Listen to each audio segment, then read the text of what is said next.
Hi there, I am Candice Day. I'm a realtor with South Sound, Olympia, Washington, Keller Williams. And I have decided that I'm going to use my public space and platform to spend time interviewing people about topics that I'm interested in. And I hope you'll be interested in as well. And I actually am reaching out to a whole variety of people that we can learn from. And in my next interview, I actually speak with a military spouse who is a what we call a gold star spouse. And this means that she is now a widow who has lost her husband while he was active duty. And what's incredible about her story is that she actually shares her journey and her relationship with her husband, how they met, their personal conversations, and just shares her love story with the reader. And this incredible book that, even though you know what the tragic outcome is going to be, it just really draws you into their personal world. And she uses this tragedy as an opportunity to connect with other people, to share her pain, and basically through that, gets a lot of people reaching back to her, relating to and having healing through that grief. She also shares about the military spouse journey and that experience, and how managing of the home and household and the moves. So there's some interesting things in there and that perspective as well. And it's a great book. And so I hope you'll enjoy this next interview with her. I am new to this, so I look forward to any of your feedback and anything that you would like to see. Feel free to let me know. I hope that you subscribe as I'm building this channel. It'll get better and more interesting, I hope, and I promise. And then you can also find me on Instagram, LinkedIn, and Facebook, all under C-Day Pacific Group. My Keller Williams website is cdaypacificgroup.kw.com. So without further delay, please enjoy the following interview. And I am here today chatting with Ashley Bugge, and she has written a book, a very wonderful book here that has just come out. When did it come out again? September 2020. Yeah. So this story is so personal, so deeply personal, and you share your loss of your husband in this story, and I really enjoyed it, and the dialogue that you had, that you shared, and I was just so moved. I cried, I laughed, so really great job, wonderful read. And so I wanted to talk about this with you as a military spouse. I think this is something that, just writing a book in its own is amazing. And then doing it with, young children, and then such a personal story as well. So, so that's why I wanted to have you on here today. Plus, you have this amazing connection that I also share, between Washington and Hawaii. So I thought it'd be fun to talk about some of those things. Yeah. So I wanted to ask you, what inspired you to share this personal loss with the world? A lot of people kind of close themselves down, but what made you decide to share this with everyone? Yeah. So, I guess a little backstory for those who haven't read it. It's everyone, before they read it, they read the back of the book and they're like, oh, this is going to be a really sad book. I try to sell it as it's a happy story. It really is. It's the story of my husband and I, the life that we shared together. We traveled the world together. We sailed across oceans. We scuba dived around the world. We lived this really incredible, beautiful amazing, fun, romantic life together. And I share those stories. He was an officer in the Navy. So we spent a lot of time apart even. And I share emails that we exchanged while he's, under the ocean surface. And Yeah. I'm at home pregnant, waiting for him to come home. And so I share our love story basically. Yeah. And our unique way of living life and bringing kids into that and continuing on with all of these things that we did. But it does lead up to and include the day he dies. He dies while on active duty in a scuba diving accident while we're in Hawaii. I was 6 months pregnant at the time with our third child, and we had a 1 and a 3-year-old at home as well. So all of that being said, the reason or the motivation for writing this book honestly was, it took obviously a few months. I moved off of the island of Hawaii within a month. I was already in a high risk pregnancy, and then the stress and everything kind of started shutting my body down. And my doctor said, you either need to leave the island if you're going to, and you need to do that in the next 3 weeks, or you need to stay here and realize you're going to have this baby on the island. And that means you're going to be here for the next few months. And inside I was like, I can't bring a baby back to our home that we shared. Like, I have all of these happy memories of our life together, and I can't bring this baby that's never going to meet her dad to this home and try to make this a happy or enjoyable childhood. I can't. And so we moved off of the island when I was 7 months pregnant, my 1 and 3-year-old still in tow, and settled in Boise, Idaho shortly, had the baby. And then shortly after I had her, I just felt this like brooding sense of I need to do something. I was like suffering from depression. I was suicidal. I was just all of these things happening at once, the grief of losing my husband, having a newborn in the mix, moving away from my home, like every big life event basically that could happened At once. at once. And I wasn't prepared for it. You can't prepare for it. No. And so I just thought, I need to channel this. I have to do something with it. Otherwise it's going to literally eat me alive and I will not be here. And so I just started writing. I started a blog. I started a website and started a blog and just started kind of writing what I was thinking and feeling. And it was really dark personal stuff. Like, I cannot get out of bed today. I need help. I need someone to like come push me out of bed because I don't feel like I can do this today. Like, I can't hug my kids. I can't smile. I can't do these things and I need help. And so I started blogging and I started getting a lot of people responding to the blog from all walks of life. People were sharing it. People were commenting on it. People were sharing their own personal struggles and journeys and tagging people that they knew that had recently gone through trauma in some form. And that really just inspired me and motivated me to keep sharing and to keep talking about it and recognizing it is incredibly uncomfortable to put yourself out there and make yourself vulnerable. But the alternative is that you just let it fester inside of you and then what, And so that's a long-winded story, but basically I just came to this crossroads and it was, I need to channel this or I'm going to let it consume me. And looking at my newborn 1 and 3-year-old, I knew I couldn't let it consume me. So it turned to writing. And then as I started to write, I knew I wanted to capture these memories that Brian and I had shared because my kids will never, they don't remember him. They don't remember their dad. And my youngest will never have met him. And so, yeah, I just started writing and started capturing the memories as I remembered them right then before they had the opportunity to change or distort over time.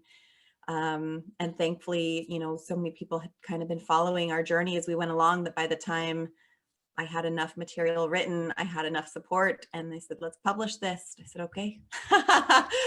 And then there it is. Yeah. That's, that's amazing.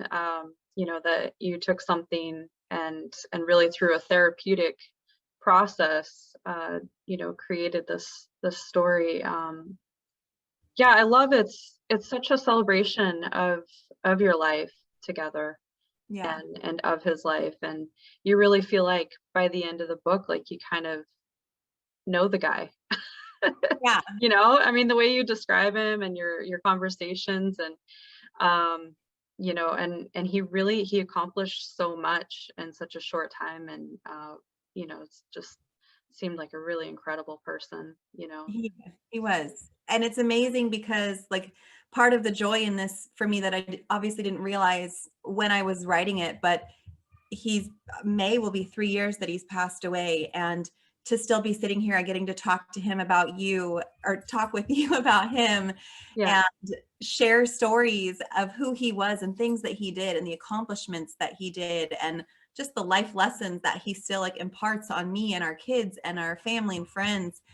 It's such like an amazing thing, because often people pass away and the memories die with them and the stories die with them, and people, it is hard to talk about sometimes because, you know, it does conjure these emotional feelings inside of you, and some people don't want to go there. But for me, it's just such an incredible opportunity to get to talk about him still and share these stories and relive these moments that I shared with him. It's incredible. Yeah. And I wondered, one question, do you still sail? Are you still? No, I mean, I still consider myself a sailor, but I've been out on friends' boats.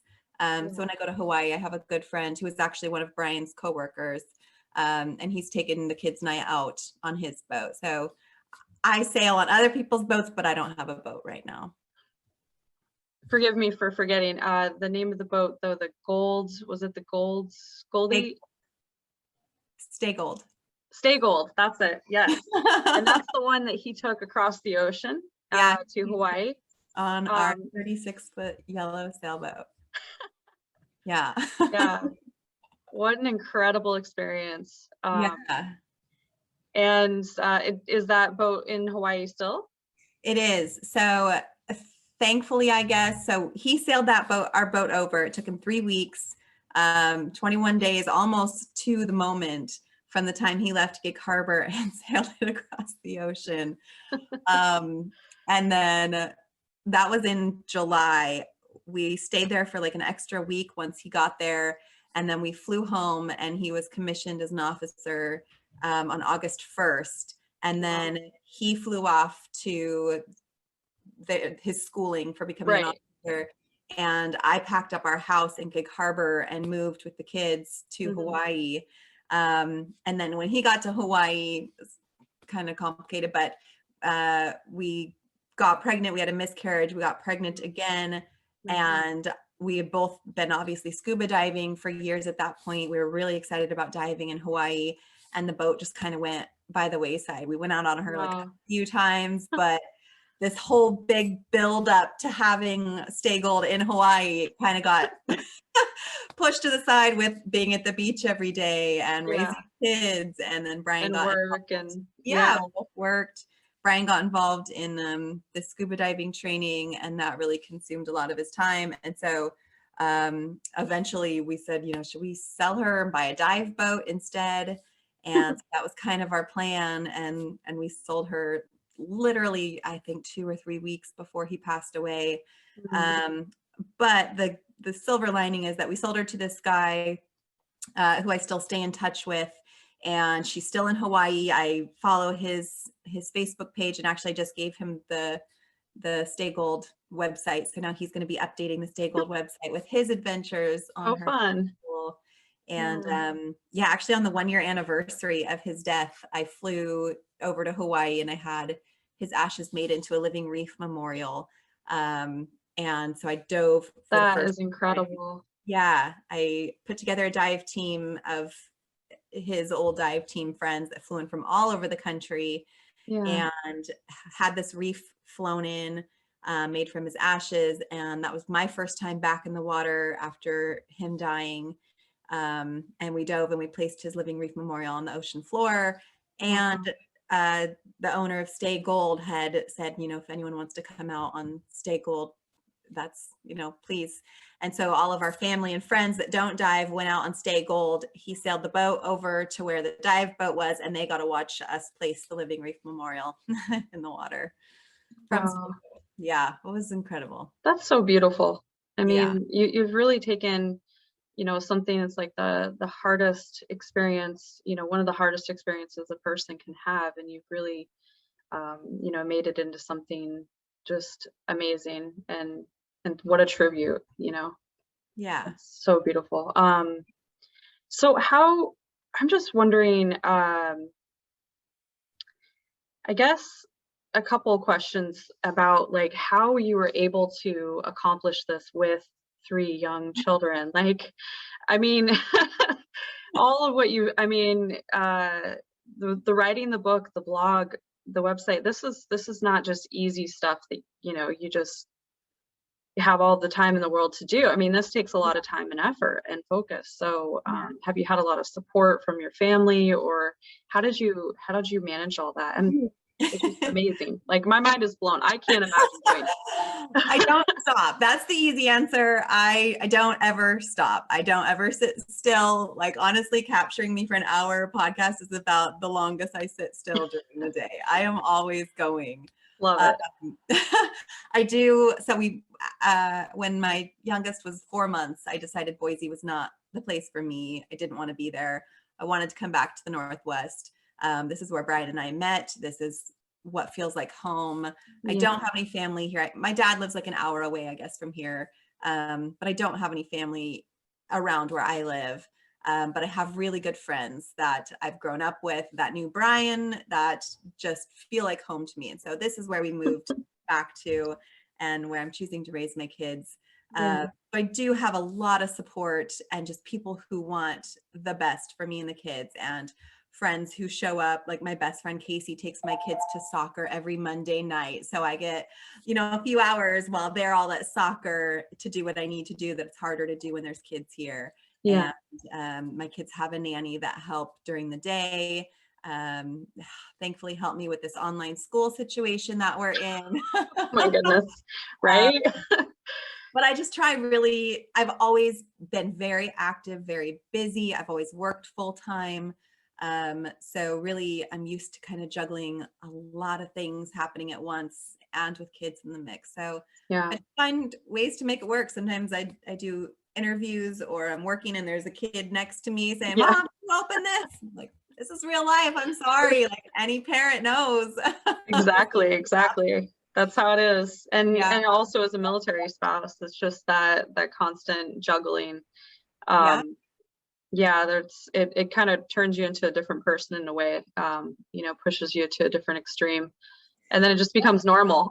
Yeah, and I've never looked at that as a bad thing or an inconvenience. And I think having that mentality of like, this isn't a bad thing that I have all this on my plate. This is a really cool opportunity to see what I'm capable of and what I've made of. And the worst thing that can happen is something I try, I don't succeed at. And that's, to me, better than wishing I had tried it, or just thinking, before I even start, that I can't do it. Like, that's not in my wheelhouse. And I think, especially in the military spouse community, because you never know where you're going to be a year from now, like geographically, physically, are you going to have your partner with you? What's going to happen? Having that kind of mentality of like, it doesn't matter. Like, it doesn't matter what's going to happen in a year. It matters what's happening right now. And what can I do with my circumstances right now? Yeah, I mean, it's I always tell people, like, life for me is like constantly like falling downhill. And I'm just doing the best I can, and I know I'm a hot mess half the time, but I just gotta do what you can, and tackle it. Really, nobody knows what's going on or Yeah. what's happening. Like, we're all just trying to figure it out, and the thing is, like, you get to make it what you want it to be. So if you want all of that to be a good experience, then let it be a good experience. Yeah. How do you think becoming a military spouse kind of changed your way of life? Did it really, like, were you kind of already in a mentality, or did becoming a military spouse change how you you see things, or like how you would do things and juggle things? And I mean, yeah. Yeah, I think yes and no. I've always been insanely independent and forward thinking, and just kind of like, my Enneagram is I'm an achiever. So I feel successful when I am making things happen and accomplishing things. That makes me feel good. So I've always been that way. And then becoming a military spouse, I think just really realizing and embracing how self-reliant I am and can be, and I don't want to say never taking the time to feel sorry for myself, because there's certainly those moments, being pregnant and your spouse is deployed, especially my spouse was on a submarine. So we'd go months without talking to each other. I'd get an email once a month. And here I am, like pregnant, scared, like what's okay. And I can't even talk to my partner. But on the flip side of that, it really has in a way set me up for success throughout life, because it means that that's such a bonus to have that person there and being able to talk to them, but also realizing that you can do it on your own, and that you don't need anybody but yourself, as long as you have this mentality of I can do this and I can take care of myself. So for me, that was the biggest, I think, learning curve for sure, and lesson as a military spouse, was just embrace it. Like you really are self-reliant. You can be, as long as you let yourself be, and don't, try not to feel sorry for yourself. Give yourself grace for sure, but also realize like what an incredible opportunity this is, and what a cool piece of history to be a part of, for me, at least, to know that my spouse was serving and getting to for us, we always tried to accompany him on trips. Like if he had to go to Japan for work for a few weeks, I worked from home, so I would pack up the kids and we would fly to Japan and meet him. Or before we moved to Hawaii, he was in Hawaii 2 weeks of every month for almost a year. So I'd pack up the kids and we'd fly over to Hawaii for a weekend to get to spend time with him. And it was just a cool opportunity. It wasn't like, oh, my spouse is gone for 2 weeks, this sucks. It was like, all right, how can we make this work? So that was cool for me. Yeah, no, I think you're absolutely right. I see a lot of, I guess it's kind of more, I feel like there's like the phases you go through, like in the very beginning, when you're separated from each other and you're like, you missed each other so much and it's just so terrible. And then fast forward a few years later, where you've gone through all these different separations, and you get into your own sort of coping mechanisms. At least I do. I see a lot of the newer spouses really struggling with that. You just feel for them. They're like, oh, so sad, he's going to be gone 2 weeks. And we're laughing, so we're like, oh no, 2 weeks. I'm like, oh, 2 weeks. Yeah. You poor thing. Them, that's the worst they've ever had to experience, and we've been there, and that is hard. But yeah, you embrace it and you say, okay, this gives me 2 weeks to go to learn the guitar, or to paint a picture, or run, or whatever. Or go visit friends and family you haven't seen, and go spend time with your girlfriends, or take a little trip yourself. I mean, that's what I always do. I always, take the kids to go see family, things like that.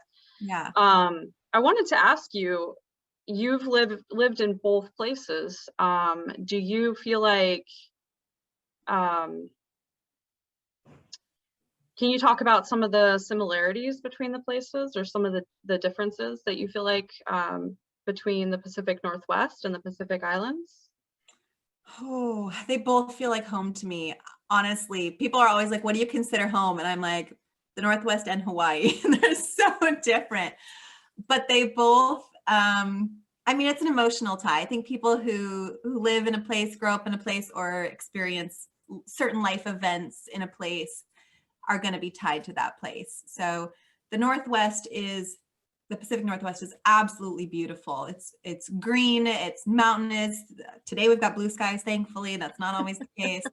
But the air feels clean, It's a hard place to describe. It's a feeling for me, as opposed to just a geographic location. And I have traveled the world. I have been to almost every state and spent a significant amount of time traveling. And besides maybe Norway, this is the most beautiful place on earth to me, the Northwest. There's just the mountains, the desert, the ocean, the rainforest. Anywhere you want to be, you can be there in 2 to 3 hour drive. And Yeah. you just can't beat that, honestly. The diversity is amazing. I agree. Yeah. And the people here are so kind. And, you know, this is just kind of my lifestyle. I'm outside all the time. I hike, I kayak, I scuba dive, I sail. So for me, this is like a playground where you need a sweatshirt or a rain jacket. Hawaii is like the exact same of all of that, but in a tropical location. And, you know, my life, Brian's life, and our kids' lives have revolved around the ocean or the sea in some capacity. We've raised these kids on the ocean, in the ocean, on the ocean, around water. And so Hawaii feels like that to me too. Like I crave being in Hawaii. In fact, I posted on Instagram this morning a picture of Hawaii and I'm like, I'm missing home. Yeah, gotta get your island fixed. Yeah. So we spend a lot of time there too. We were there actually for the entire month of December. We'll go back in May. We go back every May for Brian's anniversary.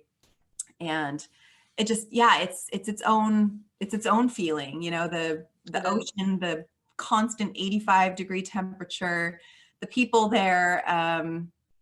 Yeah, just, but also it's a different kind of mindset of you're literally on a rock in the middle of the ocean. So you have to be okay psychologically to wrap your head around the fact that you're very isolated. You're very isolated and you don't have a lot of the luxuries of mainland. And it is different, but it has its drawback. It has its drawbacks and its benefits. And if island life is for you, that's the place to be for sure. I love it there.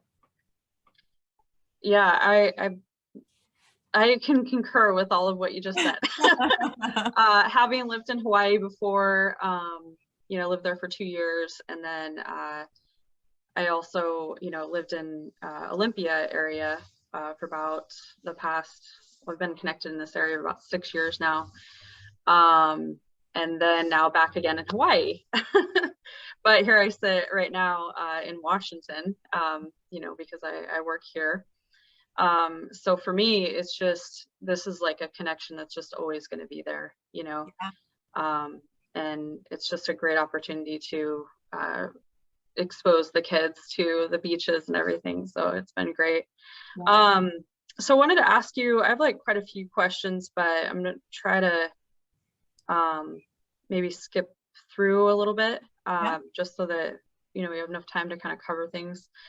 So I did send you the questions and I might change it just a little bit here. I hope you don't mind. I wanted to ask if you could share a couple of like your favorite spots. If you have like any favorite shops in Hawaii or places you like to eat, or also the Pacific Northwest, you know, or like hiking spots. Is there anything that you wanted to, that you would recommend for people check out when they go there, or when they move to the Pacific Northwest? For sure. Actually, I did this hike yesterday. It's called Waklela Falls. It's out in the Columbia River Gorge. So the gorge separates Oregon and Washington through the Columbia River. And if you're on Instagram or TikTok or anything, there are constantly pictures and content pulling up from there because it is just honestly one of the most beautiful places on the planet. And so I did this hike yesterday called Waklela Falls. I couldn't tell you where it's at besides the gorge. I think it's exit 40 on Highway 84. But it's one of the best hikes. Eagle Creek is also one of my favorite hikes through there, but it's closed right now because of a mudslide. Oh, wow. But any hiking in the Columbia River Gorge, if you're coming to the Northwest, go to the Columbia River Gorge, go out to the Olympic National Park and hike through the Hoh Rainforest. That is amazing. Take the ferry from, it's like a cheesy thing, but if you take the ferry from Bremerton to Seattle, it's like probably $6 to walk on, or you can drive on for like $14 and take your car over. But they'll drive you all through the sound and you'll get a drive past or go on the boat past like this little sea lion rock, and there's tons of seals and sea lions always out Nice. there. Sometimes you see orcas. And then you come out and you see there's the whole Seattle skyline. It's really beautiful. We used to sail all through there, and we'd always see the ferry. And so that's a fun thing to do. Let's see, the islands, the San Juan Islands, if you can take a ferry out to the San Juan Islands, which is north of Seattle, that's really, really pretty to do too. Have you done that before? No, it is on my list. It sounds incredible. It's so fun. And when Canada's open, or when the border is open, I guess, during non-COVID years, if you drive up to Port Angeles, you can take the ferry to Vancouver or Victoria, British Columbia for $20 or something. And so you can hop over to Canada for literally the day, walk around, shop, and come back. Yeah. That's an awesome trip. But the San Juan Islands, just north of Seattle, that's a beautiful, beautiful location. You can rent a cabin or an Airbnb and take the ferry through there. Those are probably my favorite places in the Northwest. Anything around the water. The Oregon coast is honestly my favorite place on the planet. Can't beat that. Cannon Beach. Cannon Beach, yes. Yeah. Manzanita is where Brian and I were married, so just next to Cannon Beach. Yeah, those are all my favorite places. Nice. And if you come out here, let me know so I can go hiking with you on a tour of the gorge. We should. Yeah. And then Hawaii, I mean, honestly, anywhere. You can't, there's no bad beaches in Hawaii. If you have young kids, the Makapu tide pools is one of my favorite spots on the island. You can hike the Makapu Trail, which is like maybe a mile hike up the side of this cliff, takes you to a lighthouse, and then it overlooks all of eastern Oahu. And if you do it first thing in the morning, I think the gates open at sunrise. If you do it first thing in the morning, though, you can hike up and watch the sunrise come up over the horizon. That's one of my favorite things to do there. And then next to it are the Makapu tide pools. And if you bring kids there, it's just really fun. There's all sorts of little critters in these tide pools, and the waves come over. And then there's like a little beach area too. It's just really, really fun. Nice.